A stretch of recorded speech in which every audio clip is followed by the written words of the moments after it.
Hello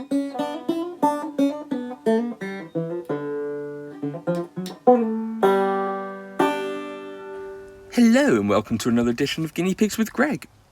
And this week's video is another baby showcase. I'm going to let you see some of the babies that have been born in the shed. Not the actual tiny teeny weeny babies, but the ones that have weaned off from their mums. And some of these are going to be potential show pigs, others are going to be breeding pigs. And we've got a whole array. We've got the Goldens, we've got golden cresteds, and we've got our teddies. I may make some assumptions here on some of the cavies and maybe speculate on their potential, but on the whole, we never really know until they get to about 3 or 4 months old where they're going to stand within the stud. So that's why I retain most of my cavies until that age. So with all our babies, we look for the basics. We look for good ears, good eyes, and large heads. These are the things, the basics of a cavie, that mean that you're going to have something decent in terms of the overall quality. Then we'll look at breed specific things such as coat in the teddies. We're looking for something really tight and curly, just like this sow here. You know, her coat is really thick at this age, which is just what you want to see, because as they molt out, they do tend to open up slightly.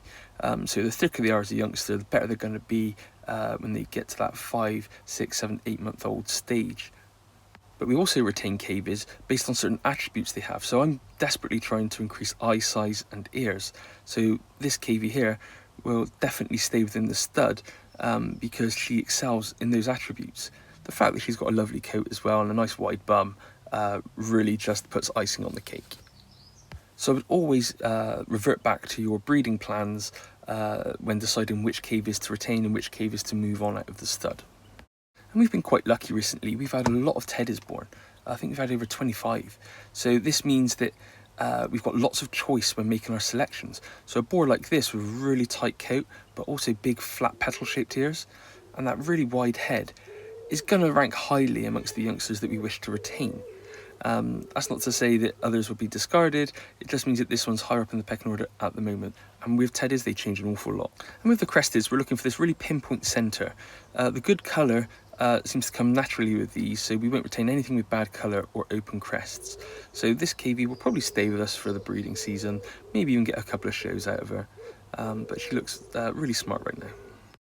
You may hear people refer to some teddies as going through the tatty teddy stage, and this is where the coat opens up. They go quite long and the hair stands on end. It's not really flowing in the right direction yet, but it's just gaining that depth and density and bounciness that we're looking for.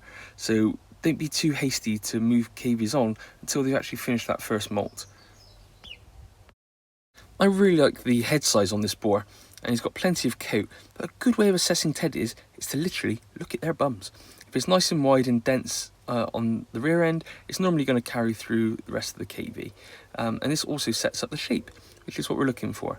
So this boar will probably stay until he molts out for sure. And with the Goldens, I'm actually looking to just increase the quality of the Goldens in terms of eye and ear at the moment. So this little sow should be retained on that basis, even if the colour isn't quite as rich as I'd usually keep. I think the other properties are too good to dismiss. And then this next Golden has got a little bit more about her. She's a little bit more typey, a bit more width around the jowl.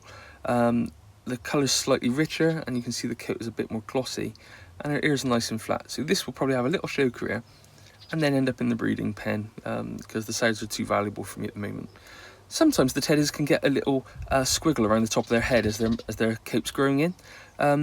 It indicates possibly a hat fault, but luckily so far we've not had any of these in the stud, and these tend to grow out quite quickly and brush forward.